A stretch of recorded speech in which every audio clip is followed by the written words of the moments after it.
심은 대로 거두는 비결 세 번째는 욕심으로 구해서는 안 된다는 것입니다. 세상에도 이런 말이 있습니다. 부자가 되려면 재물을 쫓아가는 것이 아니라 재물이 자기를 쫓아오게 해야 한다고 하지요. 욕심의 눈이 멀어 재물에 집착하면 조급해지기 마련입니다. 그러면 판단력이 흐려지고 정도에서 벗어나므로 오히려 큰 손실을 입는 경우가 많지요. 신앙 안에서도 여러분이 물질의 축복을 받으려면 먼저는 탐심부터 버려야 한다 말씀드렸죠. 탐심은 우상 숭배라 하셨고 하나님께서 매우 싫어하시는 것이지요. 마태복음 6장 24절에 보면 한 사람이 두 주인을 섬기지 못할 것이니 혹 이를 미워하며 저를 사랑하거나 혹 이를 중히 여기며 저를 경히 여김이라. 너희가 하나님과 재물을 겸하여 섬기지 못하느니라 하셨습니다. 하나님을 택할 것인가 재물을 택할 것인가 어느 한쪽을 택해야 한다는 것이지요.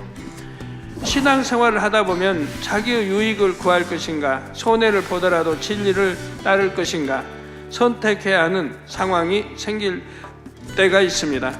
그럴 때 탐심이 있으면 하나님도 이해하시겠지 하고 둘러대면서 진리에서 벗어나는 행동을 하게 되지요.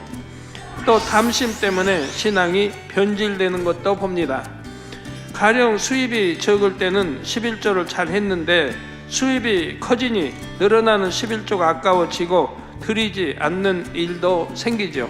그러면 이전에는 열심히 신앙생활을 하는 것을 보시고 하나님께서 축복을 주셨다가도 이제 그 축복을 거두실 수밖에 없는 것이지요.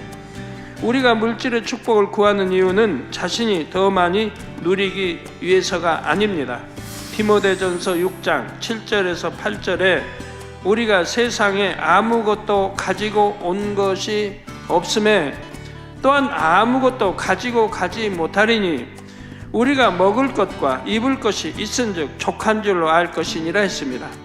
그러므로 우리는 오직 축복을 통해 하나님께 영광 돌리고 많은 영혼들을 살리기 위해 재물을 구해야 합니다. 물질의 축복을 구하되 탐심으로 구하지 말고 하나님의 영광을 위해 구해야 하지요. 그러면 탐심으로 구하지 않으려면 어떤 마음이 되어야 할까요? 먼저 내 것이 아니라면 바라지 말아야 합니다. 탐심이 있으면 불로소득을 얻을 수 있다거나 일확천금을 얻을 수 있다는 유혹을 받을 때 귀가 솔깃하지요. 그래서 악한 사람들에게 속기가 쉽습니다. 대부분 사기당하는 사람들은 자기 욕심에 의해 미혹도 받고 사기도 당하는 걸 봐요. 욕심이 없다면 정도 걸을 것이고 사기 당할 일이 그렇게 없다시피 할 터인데요. 여러분이 정녕 하나님을 의지한다면 그런 탐심을 부추기는 말에는 마음에 전혀 요동함이 없어야 합니다. 그래야 미혹에 빠지지 않고 하나님께서 인도하시는 길로만 정확하게 갈 수 있는 것입니다. 탐심이 없다면 목표를 정하여 하나님께 구할 때도 조급하지 않고 공의에 맞게 성령의 주관을 받아 구합니다. 어떤 사람은 지금 11조가 10만 원인데 저에게 와서 기도받을 때 11조 100만 원 드리게 기도해 주세요 합니다. 물론 앞으로 큰 축복을 받아 100만 원 이상을 드리겠다는 믿음은 좋지만 당장 그렇게 받을 수는 없지요. 20만 원, 30만 원, 50만 원 그렇게 단계를 밟아 올라가야 하는 것입니다. 욕심으로 10만 원에서 단번에 100만 원 이렇게 하는 게 아니고 점차 올려가야죠. 축복도 이렇게 점차 받아가야 하는 거고 단계를 무시하고 자기 생각과 조급함으로 하나님께 독촉하듯 구하는 것은 믿음이 아닙니다.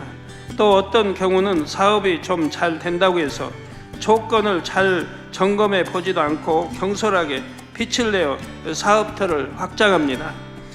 혹은 한 가지 일을 하다가 저것이 잘 된다면 저것에 손대고 또 다른 것이 전망이 있다면 그것도 하고 이렇게 무작정 넓혀 가기도 하지요.